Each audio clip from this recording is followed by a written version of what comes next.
សួស្តីទាំងអស់គ្នាខ្ញុំឧស្សាហ៍កាយយកមកបន្តស្អីរឿងសម្រាប់ឃាតកររបស់អ្នកភាគទី27 28របស់យើងទៀតតែមុននឹងចូលស្អីរឿងរបស់យើងនោះសូមគ្នាយើងចុច like comment subscribe និងសញ្ញារូបកណ្ដឹងជើងផងដែរអញ្ចឹងហើយកុំមកខាត់ពេលយើងចូលស្អីរឿងរបស់យើងទៅគេសងឲ្យបងមកផ្ទះវិញប៉ុន្តែនៅពេលនោះនេះបានបាក់ភ្នែកធំនៅសាតែឃើញវ៉ាលីជាមួយនឹងបងប្អូនជីដូនមួយរបស់នេះជាមួយនឹងមីងរបស់នេះដែលតែងតែធ្វើមកកានាងយ៉ាណាមីងម្នាក់នេះមកដល់ផ្ទះគេហើយជ្រើខ្មើសឡំអូតាឯងគឺនៅទីនេះមែនទេអ្នកគ្រូគាត់ក៏បានសួរតើអ្នកមីងម្នាក់នោះតើអ្នកនឹងចូលមកបានយ៉ាងម៉េចគាត់បានតបថាគេសងនឹងគឺជាអ្នកបើពួកគេនឹងចូលហើយអ្វីបានជាឯងមកយឺម្លេះសាលាបាក់ថោគួរតែចេញតាំងពីប្រហែលម៉ោងមុនតើអ្នកមកទីនេះធ្វើអ្វីសុខខ្ញុំនឹងមកស្នាក់នៅទីនេះខណៈពេលដែលគេទៅសម្ភាររកការងារវាមិនងាយស្រួលទេសម្រាប់គេក្នុងការរកការងារបើគេត្រូវធ្វើដំណើរទៅមកពីជនបទជាញឹកញាប់ខ្ញុំប្រកាសណាស់ថាអ្នកនឹងមើលថែគេបានល្អនិយាយថាយ៉ាងម៉េចគេនឹងមករស់នៅទីនេះជាមួយនឹងពួកយើងមែនទេមានរឿងអីតើឯងមិនចង់ឲ្យគេមករស់នៅទីនេះទេឬចំណែកអ្នកគ្រូក៏ភ័យឡើងបែកញើសស្រះហើយក៏ខំប្រឹងក្តាប់ដៃដើម្បីនិយាយថាខ្ញុំគ្មានបន្ទោសសម្រាប់គេទេគេនឹងមិនស្រួលទេបានស្នាក់នៅទីនេះចាន់តិសិនហើយអ្វីចាំមិនត្រូវជាផ្ទះរបស់ពួកយើងដែរនេះឯងរកកន្លែងផ្សេងឲ្យគេបានហើយអ្វីខ្ញុំត្រូវធ្វើបែបនោះព្រោះខ្ញុំមាននេះនៅទីនេះរួចហើយអ្នកគ្រូគាត់លើអញ្ចឹងគាត់ឡើងសុតចិត្តយកតែម្ដងអ្នកមីងនៅគាត់និយាយហើយគាត់ក៏បានដាក់ចាក់ចេញទៅអ្នកគ្រូបានត្រឹមតែខំមើលសង្កត់ចិត្តនិងនិយាយប្រាប់តែការសុខខ្ញុំនឹងតែមិនខំអ្នកអាចដេកនៅបន្ទប់ទទួលភ្ញៀវខ្ញុំនឹងរៀបចំពូកឲ្យតើនាងមិនត្រូវការទេខ្ញុំនឹងគេជាមួយនឹងគីស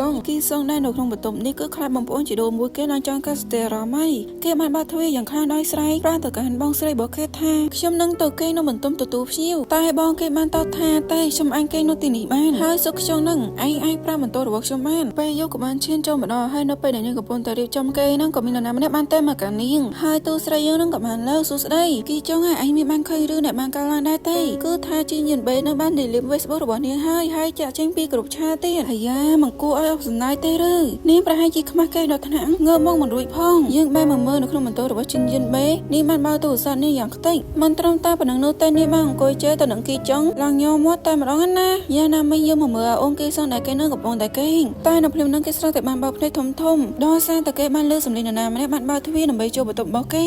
ក៏បានសម្លឹងមើលទៅកាន់មនុស្សម្នាក់នឹងផងដែរមនុស្សម្នាក់នឹងគឺជាសុខខ្យងគឺថាអាម៉ាប់នឹងគឺរកចិត្តខ្លាំងមែនតើតមកទីអ្នកទាំងអស់គ្នានឹងដឹងហើយអញ្ចឹងហើយវាសើសមដែលមានហាបែបហ្នឹងណាមួយវាស្រួលហៅទៀតណានៅពេលដែលគេបានសម្លឹងមើលទៅកាន់គីសងហើយគេក៏បានថាចាស់ចេញហើយគ្នានេះឡើងដេកបញ្ឈប់ភ្នែកយកតែម្ដងក្រោយពីពេលហ្នឹងមកនៅពេលដែលអ្នកគ្រូយើងកំពុងតែគេងសម្រាប់ហ្នឹងក៏ស្រាប់តែបានភ្ញាក់ឡើងពីព្រោះឲ្យគាត់បានឃើញគីសងនឹងកំពុងតែដើរចាក់ចេញពីផ្ទះនាងក៏បានដើរទៅរកគេដើម្បីប៉ះគេហើយសួរគេថាគីសងមកនេះហើយតើឯងក្រធ្វើអីវានៅព្រឹកព្រលឹមណាស់តែគេស្រាប់តែប្រតិកម្មចំពោះបងស្រីគេដែលគេនឹងបានថយក្រោយចេញពីបងស្រីគេយ៉ាងលឿនជាមួយនឹងសភាពភ័យខ្លាចរបស់គេដែលគេនឹងបាននិយាយសម្លុតទៅកាន់បងគេកុំប៉ះខ្ញុំបន្ទាប់ពីនិយាយអញ្ចឹងហើយគេក៏បានដើរចាស់ចេញដល់មិនបានខ្វល់ពីគាត់នោះទេដល់មិនសល់ទុកឲ្យអ្នកគ្រូយើងនឹងឈរថ្មឹងតែម្នាក់ឯងដល់ស្រឡំកាំងថ្ងៃថ្មីក៏បានឈានចូលមកដល់អ្នកគ្រូយើងកំពុងតែអង្គុយកើអ្វីមួយសុកសងនឹងស្រាប់តែអាម៉ាប់នឹងចេញមកនឹងបានហៅទៅកាន់គាត់ហេធ្វើអ្វីមួយឲ្យខ្ញុំញ៉ាំតិចមកអ៊ីហ៊ីនៅផ្ទះគេឲ្យសន្ដីលុយសន្លប់ហ្មងឯងដាក់ផ្ទះលើហើយមើលតែទឹកមុខរបស់ទូស្រីទៅឡើងស្រីមកស្រីមកអស់ហើយនេះបានទៅកាន់គាត់នឹងទាំងមានរន្ធថាធុញទ្រាំមែនទែនចង់ញ៉ាំអីដៃជើងមានធ្វើស៊ីខ្លួនឯងទៅ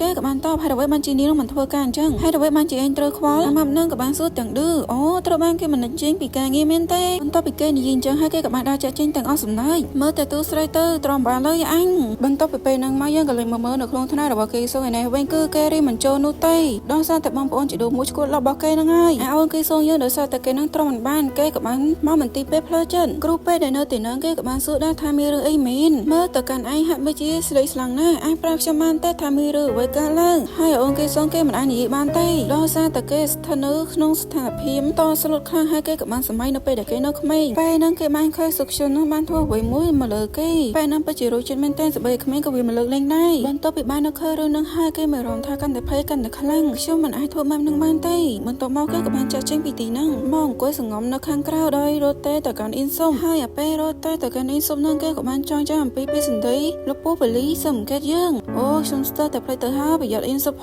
ងដល់អញ្ចឹងទៅគេឡើងតច្រត់តែម្ដងដល់អង្គុយសង្ងំយំតាមម្នាក់ឯងបន្ទាប់ពីពេលហ្នឹងមកគេក៏បានចូលម៉ាតមួយដល់គេចង់ទិញអីមកញ៉ាំប៉ុន្តែនៅពេលហ្នឹងស្រាប់តែបានលើសម្លេងអាប៉ែសុខខ្ញុំហ្នឹងមកអូគេសងហេឯងកំពុងតែរកអីញ៉ាំអាហារថ្ងៃត្រង់មែនថ្ងៃនេះខ្ញុំនឹងចេញលុយឲ្យឯងហើយគេចាប់ផ្ដើមសាច់ដូចជាមនុស្សវិកលច្រឹងអញ្ចឹងអូគេសួរបន្ទាប់ពីបានឃើញម៉ាប់ហ្នឹងគេមានអារម្មណ៍ថាភ័យខ្លាចណាស់គេក៏បានរត់ចាក់ចេញពីទីហ្នឹងដល់ឆ្ពោះមកកន្លែងច្រកចូលកន្លែងច្បាៀនមួយដើម្បីគួរចង្អោហើយដោយសារតែគេមិនអាចធ្វើអ្វីបានគេក៏បានសម្រេចចិត្តទៅកាន់នរណាម្នាក់ទូរស័ព្ទចាប់ផ្ដើមរកពីកន្លែងម៉ាតមួយកន្លែងហើយមនុស្សម្នាក់នេះគេសុំបានតែទៅនោះគឺជាលំបងមេធាវីនឹងហើយសួស្ដីនេះគឺជាអ៊ីនសុបអូ ចំណែកអូនគេសងគេទេមកកាន់របស់មេធាវីនេះគេបានយំបដាក៏បាននិយាយបដាថាខ្ញុំនឹងចង់ស្លាប់ជួយខ្ញុំផងមហាទូប្រុសយើងឲ្យទៅលើពាក្យនឹងគាត់ញញឹមខ្ជិបតែម្ដងគាត់ក៏បានធ្វើជាទាញទុកចេញដល់និយាយប្រតិកម្មគេថាឲ្យចាំតិចសិនទៅណាហើយគេសងឯនេះគេមិនអាចធ្វើអ្វីបាននោះទេបានត្រឹមតែអង្គុយសងំយំតែម្នាក់ឯងនៅតែនឹកឃើញអំពីបងប្អូនជីដូនមួយរបស់គេដោយសារតែគេមិនអាចគ្រប់គ្រងអារម្មណ៍របស់ខ្លួនឯងបានគេក៏បានយកកបួរបស់គេនឹងចារបស់ចេញមកខាងក្រៅបន្ទាប់មកគេក៏បានយកកបួដាក់បិចរបស់គេនឹងយកមកឆែកមើលហើយវាពិតជាចៃដល់មែនទេគេក៏បានឃើញកូនកបិតមួយ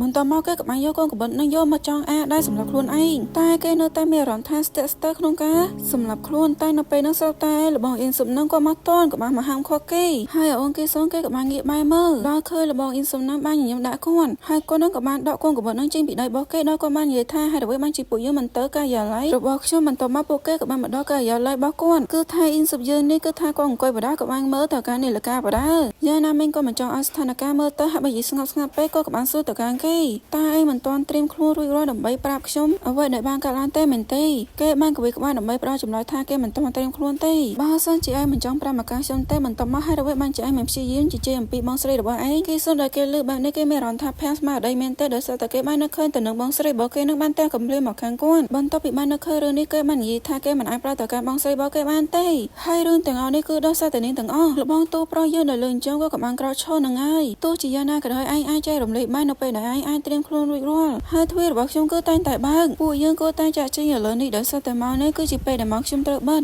អូនគេសួរនៅលើអញ្ចឹងគេក្រោកឈរយ៉ាងលឿនថាអត់ទេខ្ញុំមិនអាចទៅផ្ទះបានទេសូមមេត្តាឲ្យខ្ញុំស្នាក់នៅទីនេះមួយរយៈពេលបន្តិចបានអត់គេដល់ថ្នាក់លើកដៃសំពះទៅកាន់របស់អ៊ីនស៊ុបយើងយកតែម្ដងលោកអាចទុកខ្ញុំឲ្យនៅទីនេះបានខ្ញុំសន្យាថាខ្ញុំមិនអាចបង្កើតសម្លេងរំខានបានទេសូមមេត្តាកុំឲ្យខ្ញុំទៅអីរបស់មេធាវីយើងមិនទៅពីបានឃើញបែបនោះទុកមករបស់គាត់ចេញមកដល់តែមានល្បិចទៀតហើយ